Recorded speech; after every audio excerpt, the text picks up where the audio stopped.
Olá pessoal, tudo bem? Me chamo Márcio Gadelha. Vamos dar continuidade ao módulo de joelho da Residência Integrada de Ortopedia e Traumatologia do Estado do Ceará. Tenho o prazer de mais um ano ser o coordenador do módulo de joelho, assim como no ano passado. Então, o tema de hoje vai ser sobre lesões meniscais. E aqui é um pouco da minha formação e a minha área de atuação. Sou médico do esporte, ortopedista e cirurgião de joelho.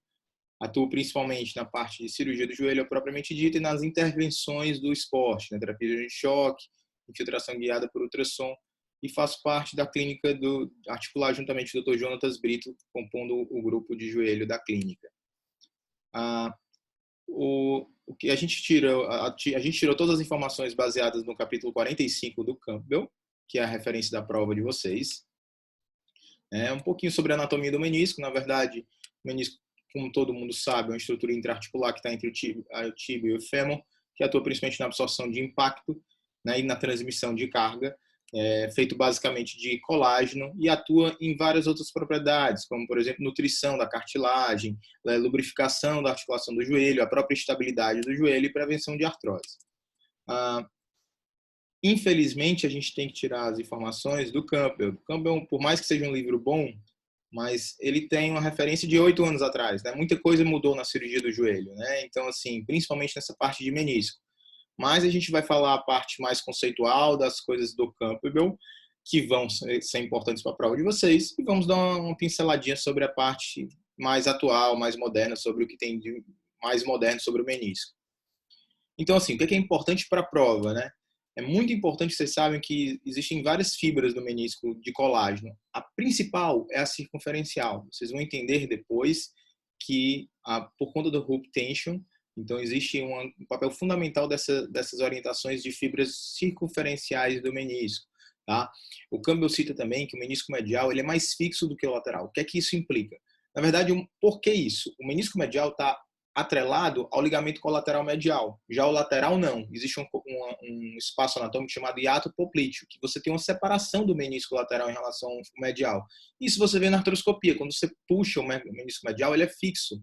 Já na lateral não, ele tem uma certa maleabilidade, né? Não só por isso, o menisco lateral também está associado através do cônjuge do fêmur, através dos ligamentos meniscos femorais. Além disso, também tem uma ancoragem no tendão do poplíteo, que atua dinamicamente no menisco lateral. Então, o Campbell cita que o menisco medial ele é mais fixo, portanto, tem mais lesões. No entanto, lá na frente do capítulo, ele mesmo que se contradiz nesse aspecto, a gente vai comentar sobre isso. Mas leve essa informação por hora. Então, mais uma vez, o menisco medial é mais fixo e o menisco lateral é mais móvel. E bom, aqui a gente consegue entender nessa figura central a relação do menisco lateral com os ligamentos menisco-femorais. E você vê também a ancoragem posterior do tendão do poplíteo no menisco lateral. Isso representa, em termos de quê? De importância? O menisco ele vai dinamicamente movendo durante a flexo-extensão e evitando que o menisco lateral fique entre o tíbio e o fêmur e tenha um impingement. Um impacto entre o fêmur e o tíbia esmagando o menisco. Por isso, o menisco lateral é menos lesado. Na figura à direita, a gente vê as fibras circunferenciais, que é essa que vai acompanhando o C do menisco, contra as fibras radiais, que vai da parte interna para a parte externa do menisco. É importante ver que nessa figura acima foi feito como se fosse um estudo de vascularização do menisco. Note naquela seta preta, na figura superior direita, que existe um gap. Na região do tendão do poplíteo, que é o hiato do poplíteo, você tem um gap de vascularização. É um local que o menisco não cicatriza muito bem.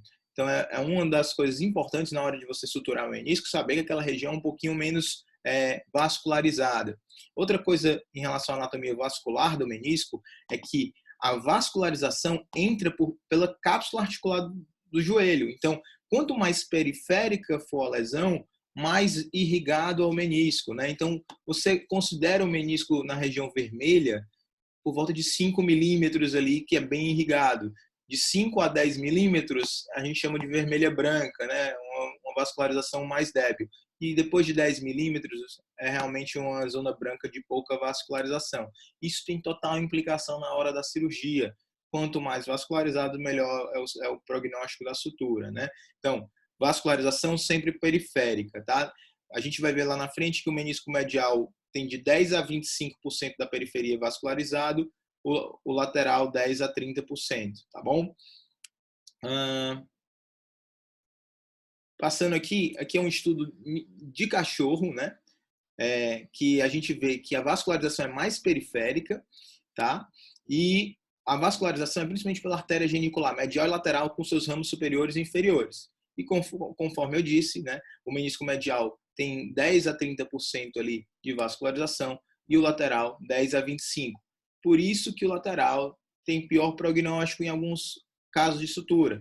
Primeiro porque tem a região do hiato do poplíteo, que já é menos vascularizada, e ele teoricamente é muito pouco, né? Mas ele tem teoricamente um pouquinho menos de vascularização da periferia para o centro, 10 a 25 contra 10 a 30 do menisco. Esse aqui é importante porque pode cair em prova esse dado aí. Em relação às lesões, né? O Campbell ele fala várias vezes sobre as lesões do menisco, tá? O que é que eu separei nessa tabela? Tudo isso foi tirado do Campbell. O que é que ele fala? No menisco medial, o menisco medial está mais relacionado a lesões longitudinais em alça de balde. Já o menisco lateral está mais relacionado a todas as outras lesões, transversas, oblíquas, radiais. Está mais relacionado a cistos perimeniscais, está mais relacionado a menisco discóide. Menisco discóide basicamente é só no lateral.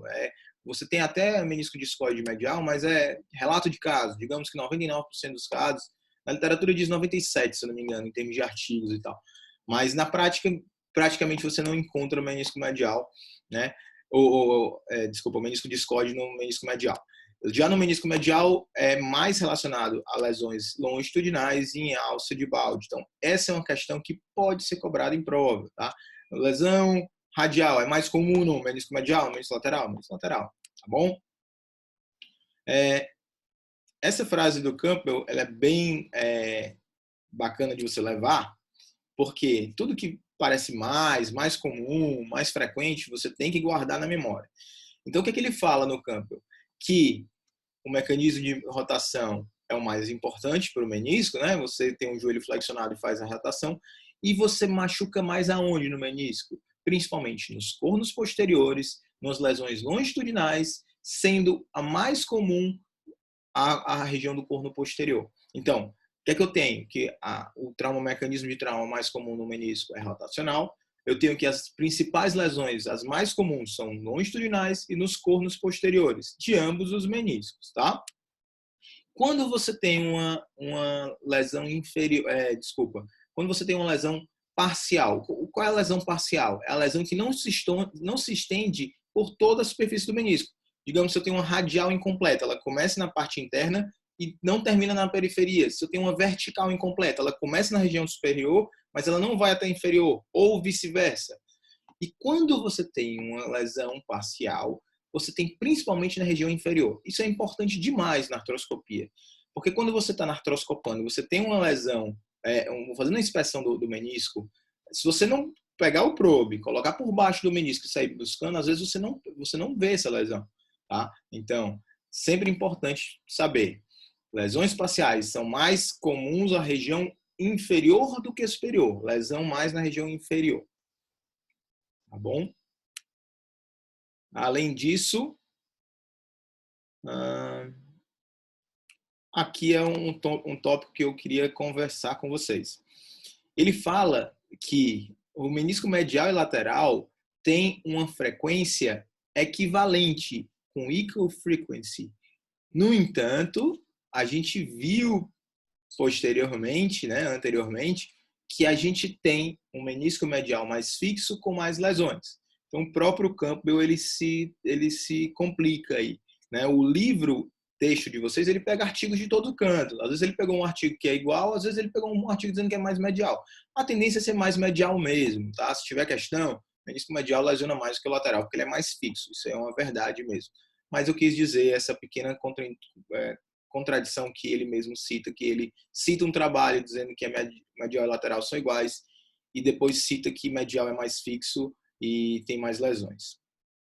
Então, relação biomecânica do menisco. Como é que o menisco ele funciona? Depois que você tem uma carga axial, o menisco ele meio que faz uma extrusão, uma pequena extrusão, dissipando carga. É como se ele transformasse força gravitacional em força elástica. Isso diminui o impacto, porque você não transmite a carga toda, porque parte vai ser nesse mecanismo. Qual é esse mecanismo?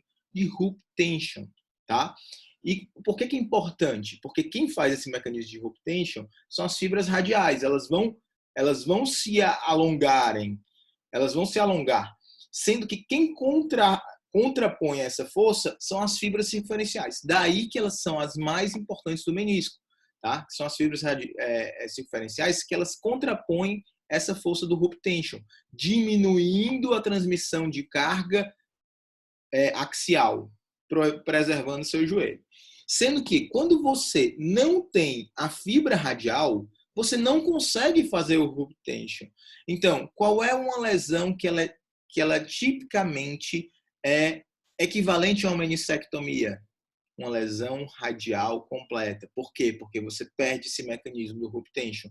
Então, o menisco não consegue absorver impacto, tá? Isso é uma questão que pode ser de prova, tá bom? Na página 2141 do Campbell, ele cita vários números, inúmeros. Ao longo do texto, ele vai mostrando vários números. O que foi que eu fiz? Eu transformei toda a página numa tabela. Então, em vez de você ler aquilo ali tudo, saiba só essa tabela. O menisco medial, como a gente viu na primeira figura, ele ocupa o planalto medial muito mais do que o lateral. O lateral ele é pequeno, o menisco. O medial ele é grande, tá? Então, quando você faz uma redução da área do menisco, ou seja, uma meniscectomia, você tira mais área de menisco medial do que lateral, porque o menisco lateral é pequeno. No entanto, se a gente lembrar da anatomia óssea do planalto, a parte externa, o compartimento tibiofemoral externo, ele é convexo e o interno ele é côncavo. Portanto, existe um pico de pressão, porque a área de transmissão de carga, ela se concentra num ponto. Quando eu faço uma meniscectomia lateral, aumenta muito o estresse de contato. Então, tirei o menisco medial, aumenta em 100% a pressão de contato no compartimento medial. Mas se eu tiro o lateral, aumenta 200 a 300%. Isso é importante? E como? Se eu tiver uma lesão radial completa no menisco lateral, ou seja, uma lesão tipo meniscectomia, esse menisco não vai mais funcionar. O que é que eu tenho que fazer? Eu tenho que suturar 100% num paciente jovem. Não posso permitir que esse paciente perca menisco. Se essa lesão radial num paciente de 15 anos não for reparada, for retirada, esse paciente vai estar fadado a uma artrose precoce que a gente vai ver quando a gente estudar os artigos. Transmissão de carga, desculpa. Obviamente, no menisco lateral 70% e no menisco medial 50%. Óbvio, se você tem um aumento da pressão quando você tira o menisco lateral maior, você vai ter teoricamente é porque ele transmite mais carga, né? Ele é mais importante biomecanicamente do que o medial. Transmissão de forças em ortostases é semelhante de ambos, 40 a 60. E o menisco medial ele atua mais na estabilidade do que o lateral. Então, se você tem uma lesão de LCA, com o tempo, você vai desenvolver lesão de menisco medial ou lateral? Um aspecto de mais tempo, medial, principalmente de onde? Do corno posterior. Principalmente qual padrão de lesão? Lesão horizontal, que é uma lesão de padrão degenerativa. Por quê? Na hora que você rompe o seu LCA, o corno posterior do menisco medial vai exercer uma função anteroposterior de estabilidade, tá? Então, se você não tiver ligamento, o menisco assume essa estabilidade.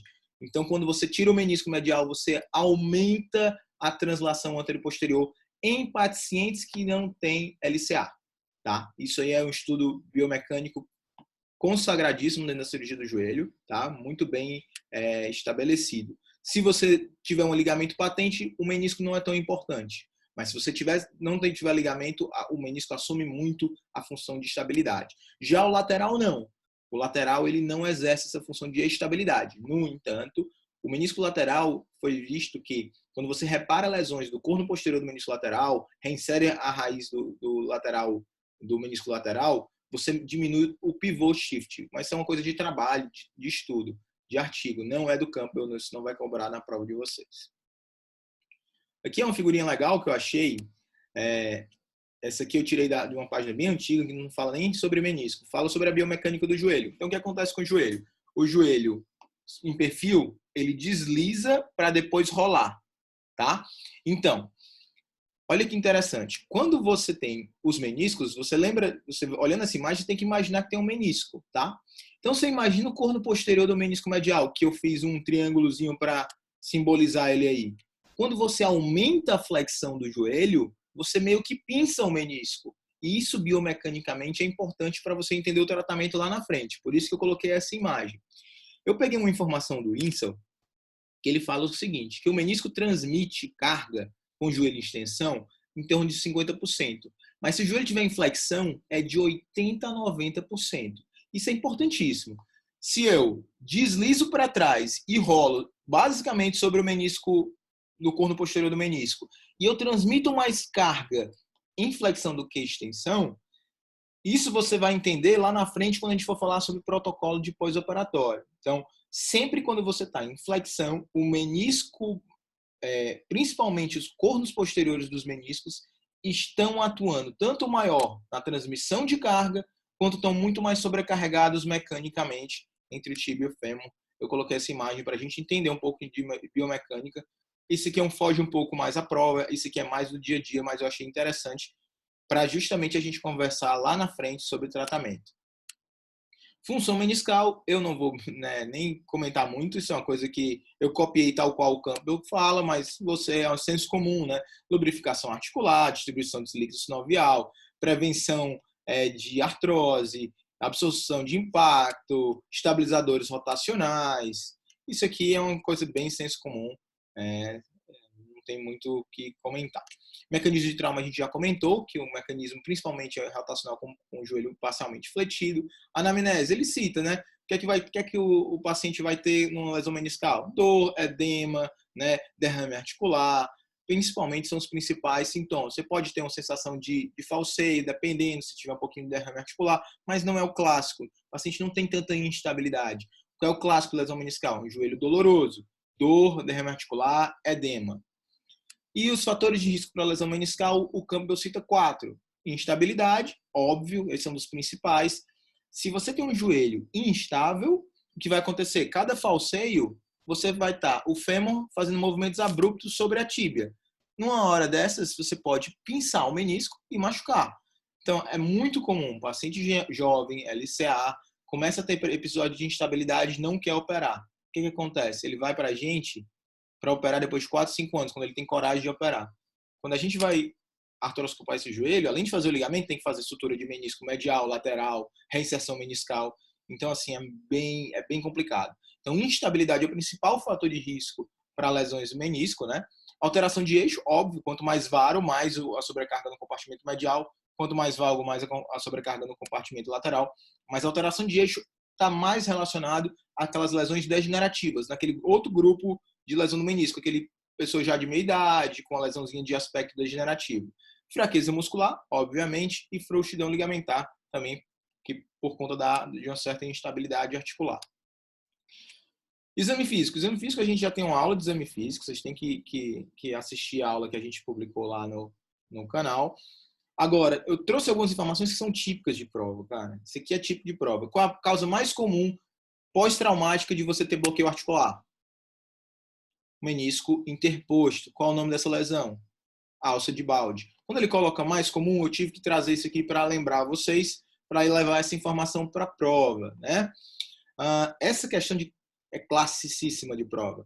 Qual é a lesão do menisco mais comum que gera dor no outro lado?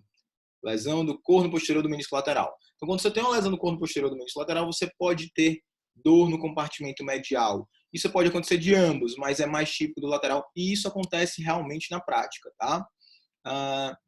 E o achado mais comum no exame físico de menisco, qual é o teste? Não é teste, é dor na palpação da interlinha articular.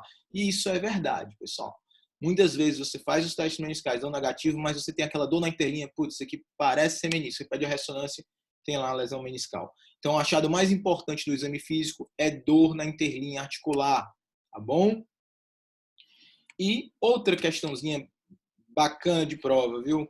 Esse teste de Tesalli nunca caiu, que é o Dr. Jonatas Brito fazendo o teste na paciente. Você vê que ele pede para o paciente fixar o pé no chão e roda tanto para interno quanto para externo, examinando ambos os meniscos. O Tesalli ele é feito nas duas posições, com o joelho em extensão e com o joelho em 20 graus de flexão. Importante porque esse teste? Primeiro, porque nunca caiu. Segundo, porque 94% de acurácia para o menisco medial e 96% para o lateral. E o Campbell ele cita uma frase bacana de cair em prova. O teste de Tesalli em 20 graus é sugerido como sendo a primeira linha de screening para lesões meniscais. E eu, particularmente, eu adoro esse teste, é o que eu mais uso na minha prática clínica e eu acho que realmente é o mais sensível e específico. Mas é uma informação realmente bem importante para vocês levarem para a prova. Então, essa primeira aula, esse aqui é o final dessa primeira aula, eu vou resumir agora os principais aspectos, tá? Para vocês levarem para a prova. Eu acho que é uma aula importante, que é uma aula muito mais conceitual, muito mais importante para a prova do que a aula 2. Então, conceitos para a gente levar: menisco medial é mais fixo e tem mais lesão. A gente sabe que tem aquele pequeno contradição que o Campbell fala, mas eu levaria essa informação para a prova. Principal orientação das fibras é a circunferencial, aquela questão de contrapor o hoop tension das fibras radiais. Menisco medial é mais vascularizado, o menisco medial tem 10 a 30% de vascularização da periferia. Além disso, o menisco medial não tem áreas de gap, como, por exemplo, o hiato poplíteo, diferente do menisco lateral. O menisco medial ele está mais relacionado a lesões verticais, dentre elas lesão de alça de balde, que é um tipo de lesão vertical, e a lesão longitudinal. E as demais, oblíquas, transversas, radiais, mais comum no lateral do que no medial. Lembrando que o menisco lateral tem menor área, mas tem um aumento da transmissão de carga e o estresse de contato. Importantíssimo o reparo do menisco lateral, principalmente em pacientes de joelho valgo, pacientes que têm jovem, porque o efeito de aumento de pressão é de 200 a 300%. Dou a palpação da interlinha, o achado mais importante do exame físico, questãozinha clássica de prova, e o Tesalli é o teste de primeira linha de screening para menisco. Aqui são os nossos contatos, as nossas redes sociais. A gente agradece a atenção de vocês. Se vocês tiverem alguma dúvida, vocês podem mandar qualquer tipo de dúvida pelas redes sociais, pelo e-mail, etc. Tá? Atenção na prova. Quem estiver indo fazer prova, fique bem atento, revise bem o assunto. A literatura sempre vai ser o Campbell e o Rockwood, tá? E a gente aqui deseja uma ótima prova para todos. Grande abraço.